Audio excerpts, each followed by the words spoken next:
कांग्रेस लगातार गृह मंत्री द्वारा बाबा साहब पर दिए बयान को लेकर बीजेपी को घेर रही है, जगह जगह प्रदर्शन भी कर रही है। किस तरह से इसको हरियाणा विधानसभा के डिप्टी स्पीकर देखते हैं, इस पर बात करने के लिए हमारे साथ कृष्ण लाल मिड्डा जी हैं। सर, क्या कहेंगे जिस तरह से कांग्रेस अमित शाह जी के बयान को लेकर प्रदर्शन कर रही है? क्या आपको लगता है कि प्रदर्शन जायज़ है या फिर कांग्रेस सिर्फ विरोध करना जानती है? यही बात को तरोड़ मरोड़ कर पेश करने का काम कर रही है। जिस प्रकार से हमारे गृह मंत्री जी ने ये कहा है कि वो किसी भी इस प्रकार से बयान को नहीं कहा गया, और वैसे भी कांग्रेस के पास आज के टाइम में कोई मुद्दा नहीं बचा। उसके चलते कांग्रेस कभी संविधान की बात करती है, कभी बाबा साहब के इनके बयान को, बाबा साहब के बयान को ले, इनके अमित शाह जी के बयान को लेकर ऐसी चर्चा करती है, जबकि ऐसा कोई विषय है नहीं।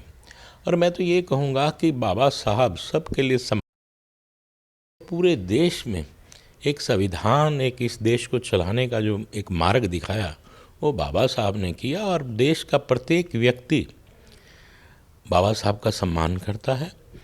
और कांग्रेस अगर इस तरह की राजनीति, छोटी राजनीति करेगी तो कांग्रेस के लिए गलत है। पहले भी कांग्रेस अपनी इस छोटी राजनीति की वजह से, इस ओछी राजनीति की वजह से ही कांग्रेस बिल्कुल फ्लॉप हो चुकी है। हमने देखा कि पूरा जो शीतकालीन सत्र है हंगामे की भेंट चढ़ गया। पहले जो हंगामा हो रहा था वो मणिपुर हिंसा से लेकर संभल मामला, और अब अमित शाह जी के बयान के बाद हंगामा हो रहा है। शीतकालीन सत्र कहीं ना कहीं ये कहें कि पूरी तरह से हंगामे की भेंट चढ़ गया। देखिए, आप अच्छी तरह जानते हैं कि एक सत्र चलाने के लिए कितना तो पैसा लगता है और किस प्रकार से सत्र को चलाया जाता है।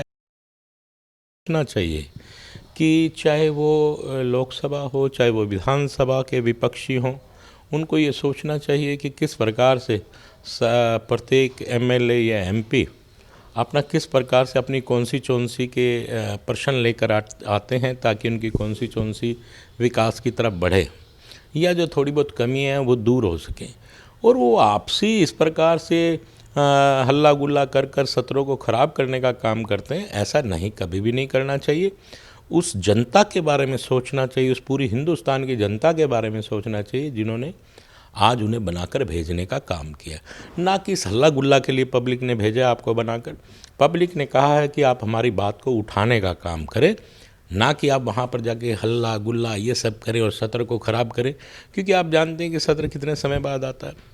तो ये सब सोचना चाहिए। एक अंतिम सवाल कि अब चूंकि आप भी हरियाणा विधानसभा के डिप्टी स्पीकर हैं, विपक्ष का जो नेता है अभी तक नहीं चुना गया है, क्या कोई प्रक्रिया होती है कि कब तक ये चुन लेना चाहिए, और क्या वजह आपको लगती है जो कांग्रेस एक अहम काम नहीं कर पा रही है? देखिए, मैंने जैसे कहा कि कांग्रेस के पास आज के टाइम में कोई मुद्दा नहीं है, चाहे वो लोकसभा का मामला हो, सरकार का मामला हो, सेंटर की सरकार को लेके हो, चाहे वो विधानसभा को लेकर।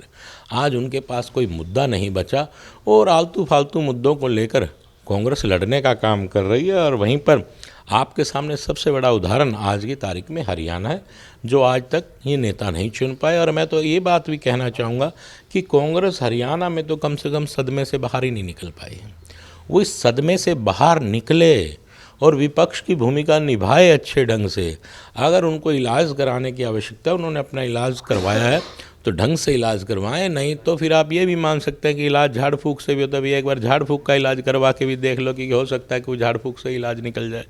तो हरियाणा की जनता ने आपको विपक्ष में बिठाया है, तो आप कम से कम अपना हरियाणा के बारे में सवाल जवाब कर सकते हैं। आप इससे कल्पना कर कर देख सकते हैं कि आज तक वो नेता नहीं चुन पाए तो कांग्रेस के हालात कैसे हैं। शुक्रिया। तो कृष्ण लाल मिड्डा जी ने उन्होंने बहुत से मुद्दों पर सूर्य समाचार से खास बातचीत की।